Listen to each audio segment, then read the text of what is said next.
নমস্কার বন্ধুরা, আজ আবার মাদা কিচেনের ব্লগ থেকে চলে এসেছি। একটা রেসিপি করব, এই যে কলা পাতায় করব। কি করব পরপর দেখতে থাকুন।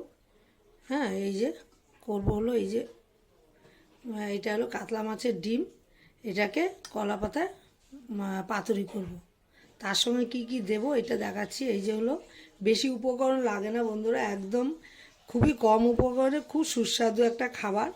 এটা হলো 100 বছর আগেকার আমার মায়ের হাতে রান্না। এটা আমি এই ফার্স্ট টাইম ট্রাই করছি। এই যে হ্যাঁ, মার আমলে থাকাকালীন আমরা এগুলি খাওয়া দাওয়া করেছি, মায়ের হাতে রান্নার রেসিপি। এটা হলো হলো কাঁচা লঙ্কা, রসুন, পেঁয়াজ আর নুন, হলুদ আর এগুলি তো দেবই। একটু রেড চিলি দেবো, আর সঙ্গে দেবো, যেহেতু মাছের ডিমটা খুবই নরম, এই জন্য দেবো হলো মুসুরির ডাল। এই যে মুসুরির ডালটাকে ভিজিয়ে রেখেছি। এইটা হলো আমার এই এই ডিমটা আমি মিক্সিতে পেস্ট করে নেব, নিয়ে তারপর সব কিছু মেখে তারপর বন্ধুদের দেখাবো। এই যে আমি সব এক এক করে দিয়ে দিয়েছি, পেঁয়াজ, রসুন, লঙ্কা, ডিম আর এই যে মুসুরির ডাল সব একবারে দিয়ে দিয়েছি। আমি মিক্সিতে পেস্ট করে নিয়ে তারপর দেখাচ্ছি। আমার ডিম আর ডালটা আর যেগুলি যেগুলি বলেছি ওগুলি সব বাটা হয়ে গেছে। এবার দিয়ে দেবো হলো, দিয়ে দেবো আন্দাজ মতো নুন। আন্দাজ মতো নুন দিয়ে দিলাম, আর দিয়ে দিলাম একটু হলুদ। হলুদ দিয়ে দিলাম। দিয়ে দেবো হলো এই যে red chilli, Kashmiri red chilli. খুব বেশি দিইনি, আবার একদম কমও না। দিয়ে দিলাম। দিয়ে দেবো সর্ষের তেল।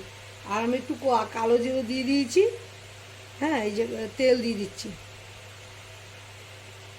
তেলটা অনেকটাই দেবো, একদম কম তেলে মানে পাতুরি টাতুরি কম তেলে ভালো লাগে না।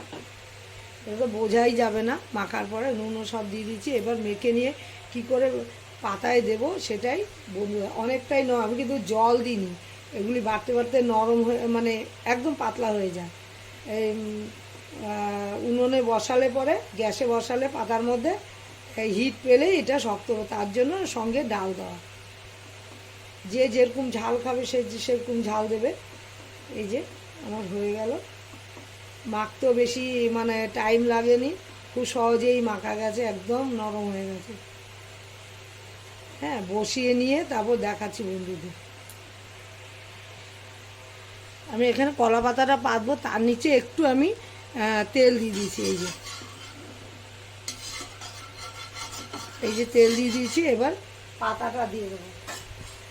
আমি এভাবে এভাবে করে দিলাম। এই যে এদিকে একবার আর এদিকে একবার করে দিলাম, যাতে মিশ্রণটা বেরিয়ে যেতে না পারে। এই যে দিয়ে দিচ্ছি। খুবই নরম। আমার এইটা ফার্স্ট টাইম করা বন্ধুরা। মা মা কাকিমা থেকে শেখা, তবুও নিজের আন্দাজেও কিছুটা মানে বুদ্ধি এটার সঙ্গে অ্যাড করতে হয়েছে। এবার দিয়ে দেবো উপরে ধনেপাতা দিয়ে দেবো আমি কেটে, সেটাও দেখাবো বন্ধুদের।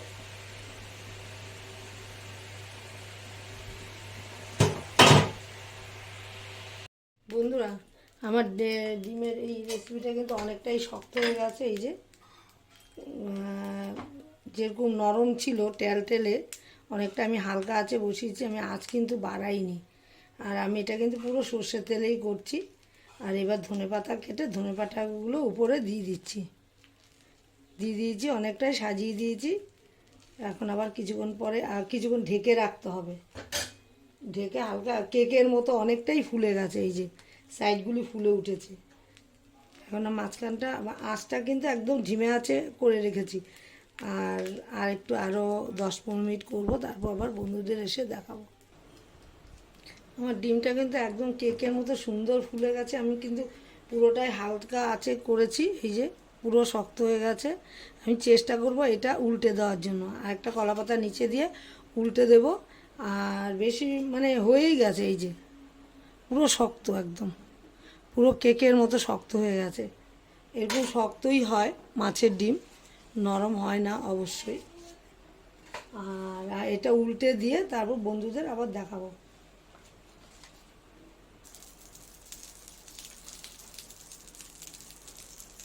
এই যে ডিমটা এরকম উল্টে মানে ইয়ে শক্ত হয়ে গেছে, এই যে এটাতে আমি উল্টে দেবো।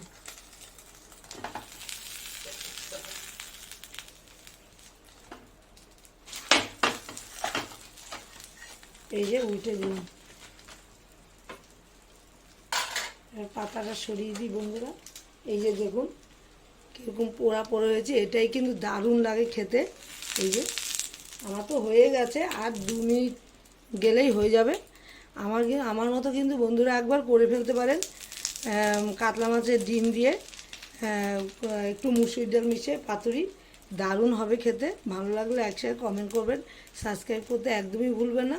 সবাই সুস্থ থাকেন, ভালো থাকেন, আমিও ভালো থাকবে। কিছু না কিছু রান্না ডেলি দেবই, বন্ধুদের সঙ্গে শেয়ার না করে আমি খাবো না। আমার রেসিপিটা